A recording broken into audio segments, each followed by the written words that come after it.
I tested some of the best studio headphones of 2025, and in this video, I'm gonna rank them in a tier list based on their value for money, overall performance, and more. Links to all of the products will be in the description below. Sennheiser HD800S. These are absolutely phenomenal for critical listening and analytical work, delivering that legendary wide soundstage that feels almost speaker-like in presentation. The imaging is simply stunning, with instrument separation that makes you feel like you're sitting in the recording studio itself, though the center image can feel a bit trapped inside your head compared to other flagship headphones. I'm placing these straight into God tier because when you need that surgical precision for mixing or mastering, nothing else comes close at this level. Beyerdynamic DT990 Pro. This beast has been a studio staple for over a decade, and there's a damn good reason why. It's built like a tank with replaceable components that'll last you forever. The bright signature with that signature Beyer treble spike makes it incredible for catching imperfections in mixes. Plus, the bass stays tight and controlled without muddying up your critical listening sessions.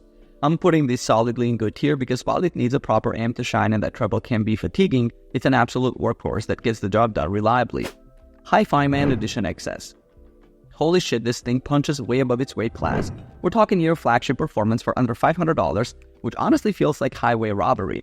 The planar magnetic drivers deliver incredible bass depth and extension while maintaining that neutral bright signature that works beautifully across genres. Though it can be a bit unforgiving with poorly mastered tracks, I'm throwing this straight into God tier because finding this level of technical performance and tonal balance at this price point is absolutely ridiculous. Hi-Fi-Man Sundara 2020. This is what I consider the gold standard for entry-level planar magnetic headphones. It's got that perfect balance of neutrality with just enough warmth to keep things musical. The build quality is solid with that comfortable suspension headband design, and while it's not the most exciting headphone in the world, it does everything right without any major flaws. I'm placing this confidently in great tier because it's the headphone I'd recommend to anyone getting serious about audio quality without breaking the bank completely. Philips SHB 9600. These are surprisingly good for the money with a spacious open back sound that's way more engaging than most budget options. Plus, they're incredibly comfortable for long listening sessions. The problem is the build quality feels pretty cheap and plasticky, and while the sound is enjoyable, it lacks the refinement and detail retrieval you get from higher end options. I'm putting this in the good tier because they're a solid entry point into open back headphones, but you'll definitely want to upgrade once you get bit by the audiophile bug. Hi-Fi-Man Ananda.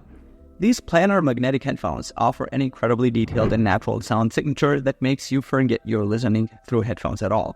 The open soundstage is absolutely massive, creating this immersive experience where instruments feel like they're floating around your head, though the bass can feel a bit lean compared to dynamic drivers. I'm placing these firmly in the great tier because they deliver exceptional detail retrieval and comfort at their price point, making them perfect for audiophiles who want that planar magnetic magic without breaking the bank. Beyerdynamic DT900 Pro. This is what happens when Beyerdynamic finally gets their treble under control. These headphones sound modern and refined with none of that harsh sibilance their older models were notorious for. The bass is tight and controlled rather than boomy, which means they won't flatter poor recordings, but they'll show you exactly what's in your mix with surgical precision. I'm putting the DT900 Pro in the great tier because they're built like tanks, sound incredibly balanced, and work brilliantly for both mixing and critical listening without fatigue. Sennheiser HD280 Pro. These are the workhorses of the studio world. Not the most exciting headphones you'll ever hear, but they get the job done with that classic Sennheiser warmth and reliability. The sound isolation is decent for a closed back design, though the treble can sound a bit veiled and lacks that sparkle you'd want for detailed work. I'm placing these in the great tier because they're incredibly durable, comfortable for long sessions, and offer that neutral reference sound that's made them a studio standard for decades, even if they're not the most thrilling listen. Superlux HD681. For the price, these semi-open headphones punch way above their weight class with surprisingly good detail and a surprisingly wide soundstage that rivals much more expensive options. However, the build quality screams budget with cheap plastic everywhere, and that treble spike can make cymbals sound absolutely piercing on certain tracks. I'm putting the HD681 in average tier because while they're an incredible value for beginners, the harsh highs and questionable durability hold them back from being truly great headphones. Sony MDR M1. Sony finally updated their legendary MDR 7506 formula, and the result is these lightweight, comfortable studio monitors that feel modern while keeping the classic sounds Sony signature. The frequency response extends incredibly wide from 5 Hz to 80 kHz, and they're easy to drive from pretty much any source, making them perfect for content creators and home studio setups. I'm placing the MDR M1 in great tier because they combine the reliability Sony is known for with updated comfort and sound quality. though they might feel a bit too restrained in the highs for some people's taste. AKG Pro Audio K612 Pro. These offer a surprisingly neutral and balanced sound signature that's quite rare at this price point. The comfort is exceptional with their large, open design, and they won't clamp your head like some other headphones, but you're definitely going to need a decent amp to drive these properly. They're not going to shine straight out of your phone, while they excel in the mids and highs with clean DTF reproduction. The bass response is admittedly weak and rolled off, which might disappoint if you're coming from more consumer-oriented headphones. They're perfect for critical listening and mixing work where accuracy matters more than excitement, making me place them confidently in good tier. Sony MDR7506. These legendary workhorses have been the industry standard for over 3 decades, and there's a damn good reason why every professional studio has a pair lying around. The bright, detailed sound signature makes it incredibly easy to spot mix issues, vocal artifacts, and any problems in your recordings. They're basically sonic magnifying glasses that reveal anything.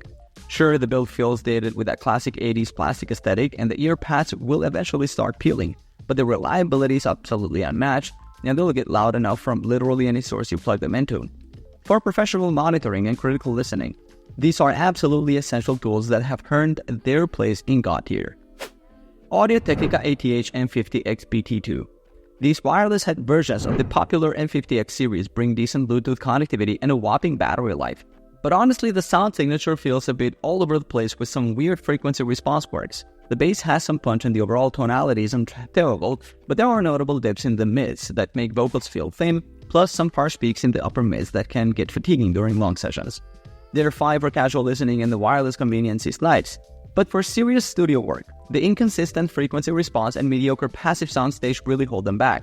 I'm putting this in average tier because they're serviceable but nothing special. Philips Fidelio X2HR. These big beefy open back deliver an impressively warm and full sound with surprisingly good bass response for an open design. Plus, that self-adjusting headband system is genuinely brilliant for comfort. The build quality feels premium with lots of metal construction and those massive memory foam ear pads. Though at 380 grams, they're definitely on the heavy side, and you'll always know you're wearing them. However, there are some treble peaks that can sound harsh and bright, especially if you're sensitive to higher frequencies, and the bass can distort when you try to EQ more low end into them. They're great for gaming and casual music listening where that wide soundstage really shines, earning them a solid spot in good tier. Yamaha HBH MT5. These lightweight closed backs aim for a neutral studio sound but end up with a somewhat confused frequency response that has scooped lower mids and thin sounding vocals. The build quality is decent for the price with comfortable synthetic leather pads, though the ear cups are disappointingly shallow, which can cause comfort issues during longer sessions. While they have good isolation and portability thanks to their folding design, the muddy bass response and that weird W-shaped mid-range signature make them less than ideal for critical mixing work. They're okay for basic monitoring tasks and casual listening, but there are definitely better options in this price range. So I'm placing them in the average tier. Sennheiser HD 560S. These are a seriously impressive open back headphones that nail that near reference sound signature I was looking for. The neutrality and clarity are on point. They're not going to color your music in any weird way, which makes them perfect for mixing and production work. However, I gotta say the build quality feels a bit cheap with all that plastic construction, even though they look sleek. The lower treble peak can get fatiguing during long sessions, especially with poorly mastered tracks, and the mid-bass lacks some texture that would make instruments pop more. These are fantastic for producers and anyone who wants to hear their music exactly as it was intended, so I'm putting them in the gray tier. Sennheiser HD 660S2. This is where Sennheiser really stepped up their game from the previous 660S model. The mid-range is absolutely uncolored and highly resolving, plus they finally improved that sub-bass response that was lacking in the older HD 6XX series. The soundstage has this cool 3-dimensional feel with good depth and height, making everything sound more immersive than you'd expect. But man, that presence region peak can be distracting at times, and honestly the vocals aren't as forward as the HD 600 or as lush as the HD 650.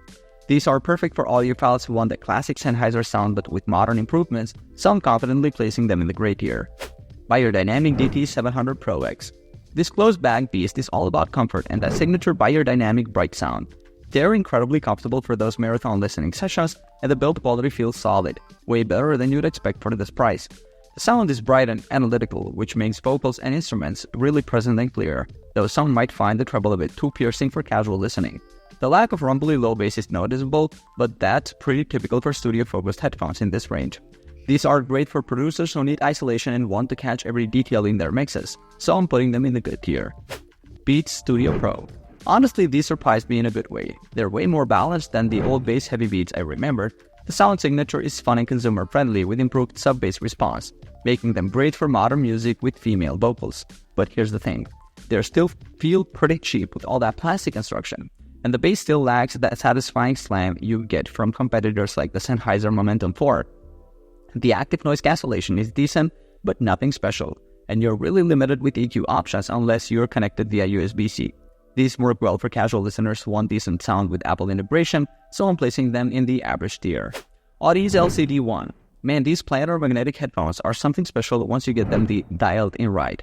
Out of the box, they sound pretty boring and lack that deep bass punch, but throw some EQ on them and they absolutely come alive with impressive bass response and much more open highs. The transient response and low harmonic distortion are exactly what you'd expect from Audis. You can crank them up loud without any distortion or weak dynamics. The frequency response needs work without EQ, but when properly tuned, these deliver that famous Audi slam in the bass with incredible speed and impact. These are perfect for serious listeners who don't mind tweaking their sound and want that planar magnetic magic, so I'm putting them straight into God tier. Alright guys, thanks for watching. I hope this video helped you pick the best studio headphones for you. If you have any questions, drop a comment below. Links to all of these products mentioned in this video will be in the description. Alright, peace out.